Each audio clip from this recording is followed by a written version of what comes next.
नमस्कार दोस्तों, एक बार फिर से आप लोग का बहुत बहुत स्वागत है। और आज का जो सेशन है वो आप लोगों के लिए काफ़ी इंटरेस्टिंग और इम्पोर्टेंट रहने वाला है। आज हम बात करेंगे top 10 current affairs based on 17th of June 2023। दोस्तों, आगे बढ़ने से पहले मैं आपको बता दूं कि हम बहुत जल्दी आप लोग के लिए स्पेशल करंट अफेयर्स के सेशंस लेके आने वाले हैं जो पूरी तरीके से डेडिकेटेड रहेंगे आरआरबी पीओ के लिए। और साथ ही साथ आप अगर नए जुड़े हैं हमारे साथ तो हमारे चैनल को आप सब्सक्राइब कर सकते हैं ताकि आपको ऐसी अपडेटेड न्यूज़ रेगुलरली मिलती रहे नोटिफिकेशंस के थ्रू। और साथ ही साथ दोस्तों, बहुत कुछ है आज वीडियो में जानने के लिए, इसे एंड तक इस वीडियो को ज़रूर देखिएगा क्योंकि यहाँ पर ना केवल डिटेल्स बल्कि इसके रिलेटेड एमसीक्यूज कैसे आपके एग्जाम पॉइंट ऑफ व्यू से बन सकते हैं उन पर भी हम डिस्कशन करेंगे। तो चलिए फिर स्टार्ट करते हैं आज की हमारी पहली न्यूज़ को लेकर, जो कि एक इम्पॉर्टेंट डे को डिक्टेट करता है। Celebrated on June 14, the World Blood Donor Day is an important opportunity to raise awareness of the need of the safe blood and blood products, right? तो यहाँ पर हर साल जून 14, ठीक है, 14 जून को ब्लड डोनर डे मनाया जाता है और पूरे विश्व में, राइट। काफी इंपॉर्टेंस है दोस्तों, रक्तदान को महादान भी कहा गया है जैसे कि आपको पता है। तो world Blood Donor Day is observed annually on June 14 to express gratitude towards selfless voluntary blood donors and celebrate the essence of life and humanity. This occasion serves as a significant platform to appreciate and acknowledge voluntary blood donors worldwide for their generous contribution of blood, while also emphasizing the importance of ensuring universal access to safe blood transfusion.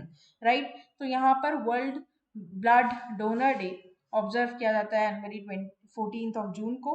और यहाँ पर इसे world wide, ठीक है, safe blood के through access किया जाएगा। और साथ ही साथ इस प्लेटफॉर्म को एक्नॉलेज करने के लिए जितने भी वॉलंटरी ब्लड डोनर्स हैं उनको एक जेनरस कंट्रीब्यूशन दिया जाएगा, राइट। यहाँ पर सबसे इंपॉर्टेंट बात है इसकी theme, give blood, give plasma, share life, share often, right. तो यहाँ पर इसकी जो थीम है वो आपके एग्जाम पॉइंट ऑफ व्यू से 2023 के लिए काफी इंपॉर्टेंट हो जाती है, जो आपको क्या करनी है, ध्यान रखनी है। क्वेश्चंस आप कैसे एक्सपेक्ट कर सकते हैं? World blood donor day is observed annually on, तो यहाँ पर करेक्ट हो जाएगा जून 14, राइट। ध्यान रखना, जब भी कोई इंपॉर्टेंट न्यूज आप पढ़ रहे हो तो उससे रिलेटेड एमसीक्यू जो है ना वो आपके एग्जाम में किस तरीके से बनते हैं ये दिमाग में रखना बहुत जरूरी होता है। बहुत सारे बच्चों की क्वेरी आती है कि मैम हम रोज पढ़ तो लेते हैं लेकिन हमें ये नहीं पता कि किस दिशा में जाकर हमसे क्वेश्चन पूछेगा, तो कौन से पैरामीटर पर यहाँ पर क्वेश्चन बनता है यही बताना हमारा काम है दोस्तों। और यहाँ पर यही हम आशा करते हैं कि इन वीडियो से आपको उसकी हेल्प हो सके, राइट। आगे बात करते हैं न्यूज नंबर 2 के ऊपर। इंडिया और UAE target $100 billion non oil trade by 2030। यहाँ पर दोस्तों यूएई और इंडिया के बीच में एक टारगेट फिक्स हुआ है, ठीक है, जिसमें ऑयल ट्रेड के ऊपर बात की, नॉन ऑयल ट्रेड के ऊपर बात की गई है, ठीक है। तो इंडिया और UAE have set an ambitious target to increase their non oil bilateral trade from current USD 48 billion to USD 100 billion by 2030. This is a very good decision to reach the first meeting of the economic partnership agreement. Also next 7 years में यहाँ पर non petroleum trade को double करने के लिए इन दोनों countries ने जिम्मा उठाया, एक स्टेप लिया है। साथ ही साथ दोस्तों अब यूएई के साथ हमारे जो ट्रू ट्रेड कोऑपरेशन है उनको हम स्ट्रॉन्ग कर रहे हैं, तो इस बात को आपको ध्यान रखना है। What is the target set by India and the UAE to increase non oil bilateral trade by 2030? तो करेक्ट हो जाएगा $100 बिलियन, राइट। आगे बात करेंगे न्यूज नंबर 3 के ऊपर। India prioritising longer range nuclear weapons then can reach China, Pakistan remains primary focus. India दोस्तों उन न्यूक्लियर वेपन्स को प्रायोरिटाइज कर रहा है जो कि डायरेक्टली चाइना में जाकर अटैक कर सकते हैं, लेकिन हमारी प्रायोरिटी अभी प्राइमरी पाकिस्तान यहाँ पर रहेगी। तो क्योंकि पाकिस्तान हालांकि इतने बड़े फाइनेंशियल क्राइसिस से जूझ रहा है लेकिन फिर भी इंडिया पर आक्रमण करने से पहले वो एक बार भी नहीं सोचेगा, राइट। तो यहाँ पर इसी बात को मद्देनजर रखते हुए वी आर एवर रेडी कि वो जब हमला करें 2 गुना शक्ति के साथ हम उन पर वापस हमला करें। तो इस वजह से सारी चीजें ऑलरेडी प्रिपेयर्ड है। The Stockholm International Peace Research Institute recently released annual yearbook providing valuable insights into the state of global nuclear and arsenals, right? Also, SIPRI है, SIPRI का full form याद रखना. China's nuclear expansion, Pakistan growing arsenals, and general trade observed across the globe. थोड़ी यहाँ पर tension का मामला तो है, but we are ready.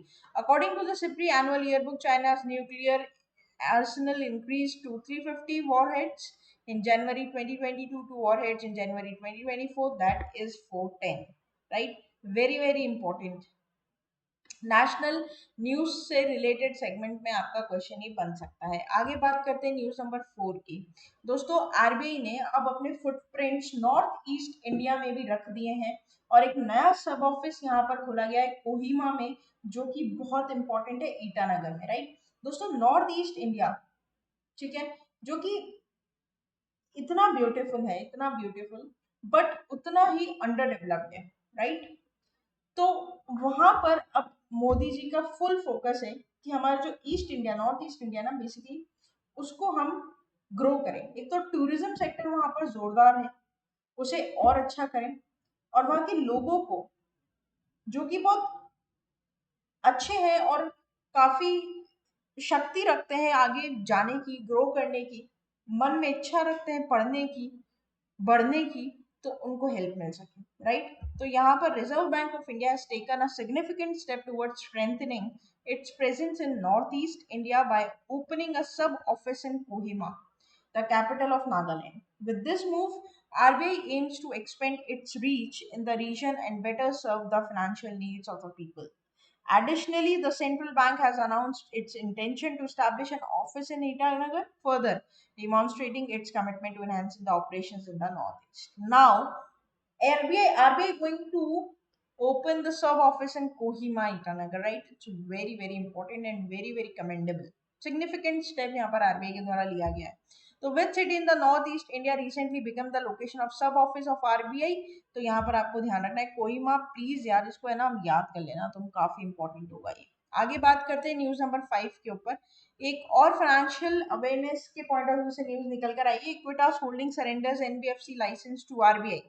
यहाँ पर इक्विटास होल्डिंग ने अपना जो एनबीएफसी का लाइसेंस है उसको सरेंडर कर दिया है आरबीआई को. मतलब ये यहाँ पर क्या हो चुका है, पूरी तरीके से कैंसिल हो चुका है, राइट. रजिस्ट्रेशन इसका decision was made under the powers granted to the central bank by section 45IA subsection C of the RBI Act 1934, and this article explores the implication of Equitas Holdings decision and its potential impact on the financial industry, right.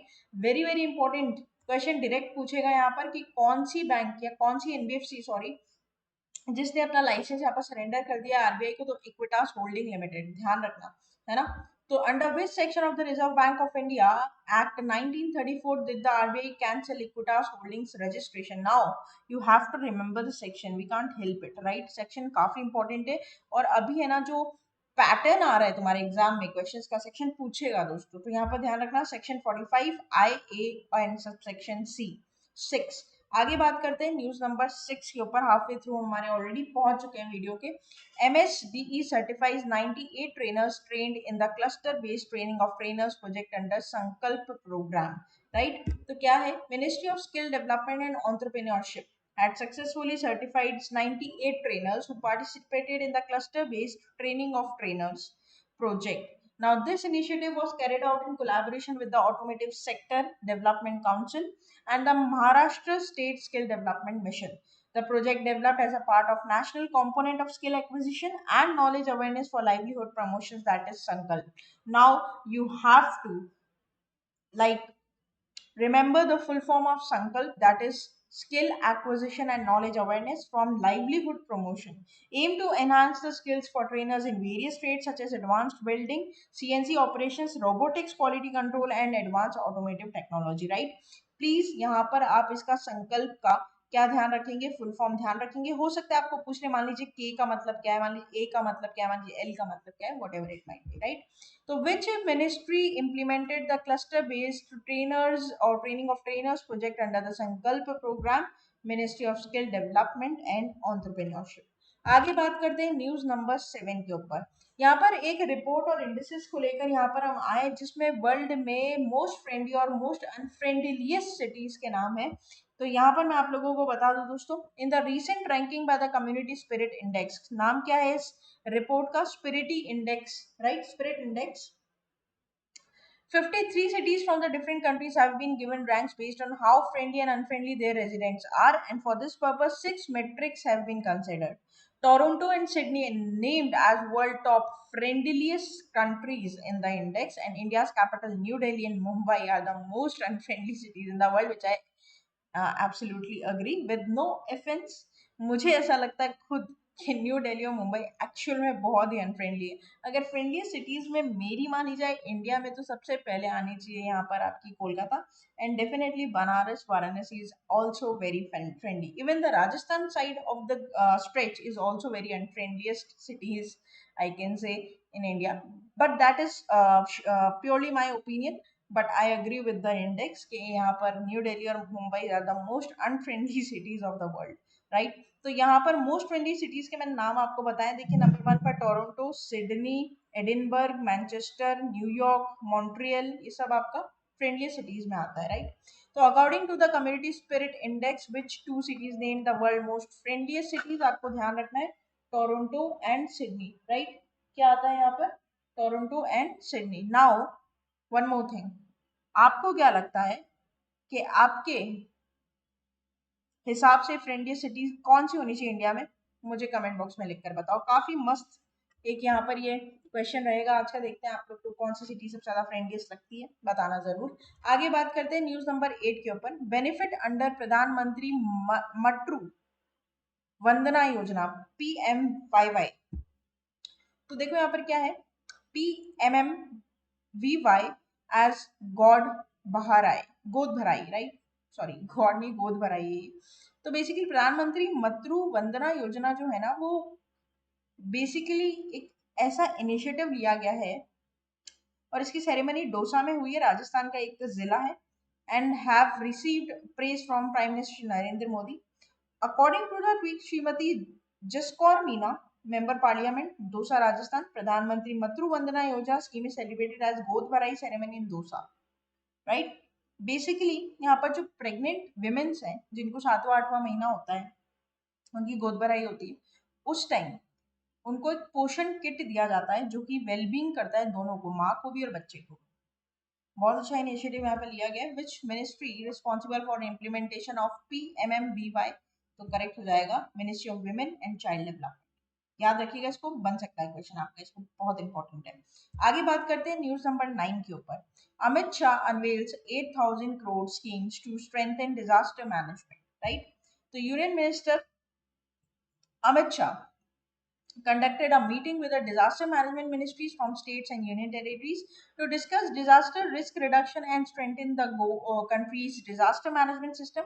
While presiding over the meeting, Shah announced three major schemes valued over 8,000 crores to improve the disaster management efforts across the country. Right? तो यहाँ पर basically union home minister Amit Shah ji ने meeting conduct की, जिसमें जो disaster है और states में और यूनियन टेरिटरी में जो रिस्क है नेचुरल डिजास्टर से, उसको किस तरीके से हैंडल किया जाए। इस पूरे स्कीम पर 8,000 करोड़ रुपए का इन्वेस्टमेंट होगा, ऐसा बोल दिया गया है। तो Amit Shah announce three major schemes improve disaster management efforts across the country. What is the estimated value of the three major schemes announced by union minister Amit Shah? Correct हो जाएगा, फंड आउटले पर क्वेश्चन है, 8,000 करोड़। आगे बात करते हैं, लास्ट हमारी न्यूज रहेगी आज के सेशन की आपके और मेरे साथ। एप्सन और इप्सॉन बोलते हैं बेसिकली इसको, Epson India signs Rashmika Mandanna as brand ambassador. Epson दोस्तों प्रिंटर की बहुत जानी मानी कंपनी है ये, इप्सॉन, राइट। इवन मेरे पास भी जो प्रिंटर है वो इप्सॉन का ही है। तो printer company Epson India has signed the actor Rashmika Mandanna as its brand ambassador, and the actress will collaborate with the company to promote its products like EcoTank printers. And this actress is known for her performance in across Kannada, Telugu, Hindi and Tamil cinema। बहुत जानी मानी है रश्मिका मंदाना जी, और काफी reels काफी shorts इनके viral भी हुआ अभी रिसेंटली, है ना। तो among the following who recently signs as a brand ambassador for Epson India, तो करेक्ट हो जाएगा रश्मिका मंदाना। ठीक है, तो ये था हमारा पूरा टॉप 10 करंट अफेयर्स का सेशन। आशा करते हैं कि सेशन यहाँ पर आप लोग को अच्छा लगा होगा, हेल्पफुल लगा होगा। आप हमें डेली फॉलो कर सकते हैं हमारे यूट्यूब चैनल पर, जहां पर होम सेक्शन पर आपको करंट अफेयर्स की सारी वीडियोस मिलेगी, शॉर्ट्स मिलेंगे जो 1 मिनट में आपकी नॉलेज को अपलिफ्ट करेंगे। साथ ही साथ लाइव कंटेंट मिलेगा जहां पर आप अपने मन चाहे सब्जेक्ट मन चाहे एग्जाम के लिए प्रिपेयर कर सकते हैं। प्लेलिस्ट पर जाकर आप अपने फेवरेट सब्जेक्ट्स को पढ़ सकते हैं और एक कम्युनिटी बेस पर आप एमसीक्यू सॉल्व कर सकते हैं जहां पर आपको और नॉलेज प्राप्त होगी। साथ ही साथ ना केवल यूट्यूब, फेसबुक, ट्विटर, इंस्टा पर 24/7 हम आपके लिए हाजिर हैं। सब्सक्राइब करना ना भूलें, बेल आइकन को जरूर प्रेस कर दें। साथ ही साथ हमारी ऑफिशियल वेबसाइट है दोस्तों, जहां पर जाकर आप हमारा पूरा का पूरा रोड मैप देख सकते हैं कि हम किस तरीके से आप लोगों को आपके ड्रीम के एक लेवल और पास ले जाएंगे। और साथ ही साथ आप कोई भी क्वेरी के लिए हमसे कांटेक्ट कर सकते हैं हमारे व्हाट्सएप पर, और मेरे साथ आप डायरेक्टली जुड़ सकते हैं टेलीग्राम चैनल पर इन सभी वीडियोस की लिंक और पीडीएफ के लिए। यहाँ पर live classes, test series, prime membership, free preparation sheet और प्रैक्टिस शीट सब कुछ आपको मिलेगी। तब तक के लिए देखते रहिए, बने रहिए, जुड़े रहिए और आगे बढ़ते रहिए हमारे साथ। तब तक के लिए thank you so much and have a nice day.